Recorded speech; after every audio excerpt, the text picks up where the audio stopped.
We got to get out of the blame game.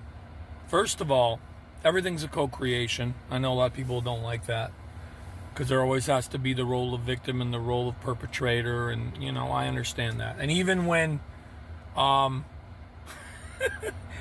even when somebody says everything's a co-creation, they jump on you and say, "Oh, you're blaming the victim. You're blaming." We got to get out of the blame game. First of all, if something was obviously done by somebody, then you don't need to blame them because you know they did it. But if it's those gray area things, where who's to blame? Well, they're to blame. We're always looking to blame, even for the most trivial things, right? Like in a game, like in sports, the manager's to blame, the coaches to blame, the players to blame, the trainers are to blame. I mean, how about the fact that there's another team on the other side that's getting paid too? You know what I mean? So, but that's just a simple analogy. What about in life? We're so ready to blame somebody when it's so unnecessary. Because if it's that obvious that somebody did something, you're going to know. And if it's not obvious who's guilty of doing something, you have to remember everything is a co-creation. Accidents. I know people hate this, but accidents are a co-creation. Because there are no accidents. Okay? And I know people hate that because they say, well, I was in an accident and I had, look, if you were I was in my share of car accidents as I sit in a car, right? Sometimes I was the at fault person, sometimes I wasn't, but I do know that I was part of that co-creation. There was a reason that happened. Okay? Regardless of what side I was on, there was another reason for that happening. And all we want to do is blame and hate and blame and hate and blame and hate. Point fingers. You point a finger, 3 more go to you, right? So,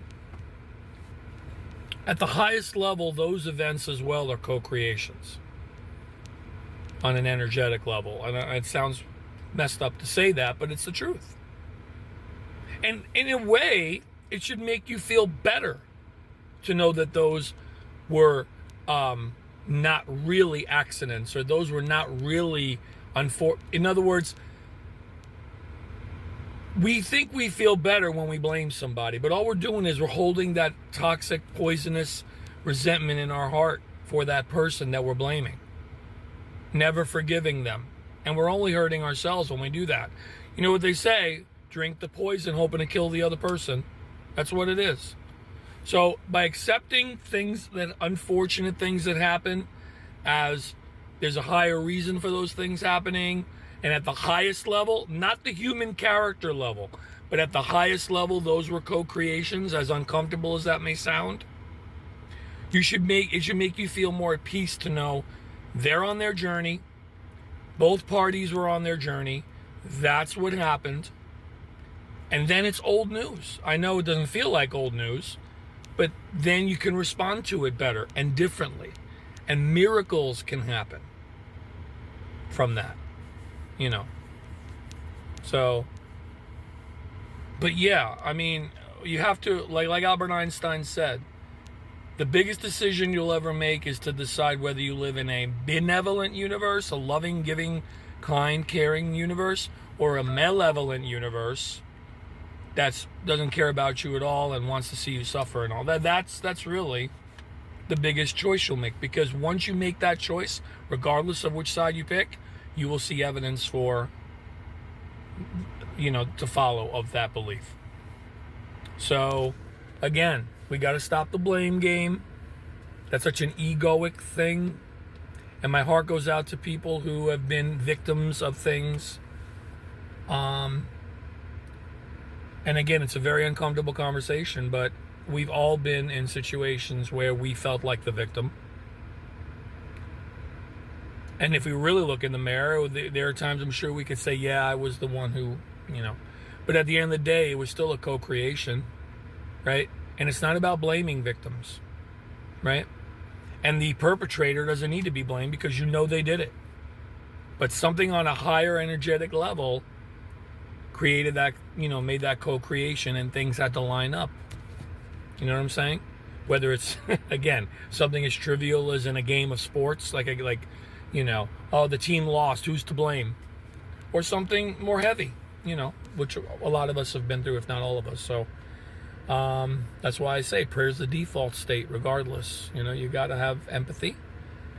You got to stop assigning roles. I know it's very hard, but, it's the blame game hurts you more than helps you. In the moment, it feels good. Oh, yeah, they did it. But you carry that in your heart forever. It gives you a pass to carry that resentment and hatred and anger in your heart forever. And you're only poisoning yourself. So, again, got to stop the blame game, get over it. And remember, we're all in this mess together. So it's like, And I do think that's happening. I think the shift is happening where we're starting to realize how everything is still one thing, and that's why labels are starting to drop, narcissist and, gaslighter, and those labels, even though they're still being used a lot, they're also starting to drop. And you'll notice things get really bad when things are getting really bad, like when you hear, again, I don't watch the news, but if you're hearing stories through the grapevine of things getting really bad in the world, that is the old world kicking and screaming on the way out. And part of that leaving of the old world is to stop the blame game and realize that we're all one thing.